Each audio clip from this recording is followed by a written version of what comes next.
بسم الله الرحمن الرحيم. السلام عليكم ورحمة الله وبركاته. يا أيها المشاهدون، قصة اليوم قصة النحلة والفراشة. النحلة والفراشة. خرجت فراشة في يوم سحو تلعب بين الزهور، حطت على نبتة بها شوك كثير حاد، فانغرزت في جسمها شوكة أوجعتها كثيرا.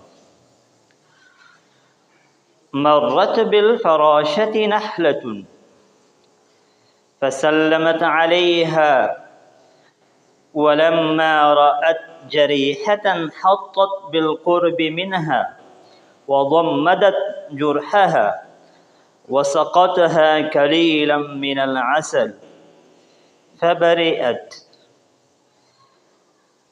شكرت الفراشة النحلة وطارت فرحة تجول بين الزهور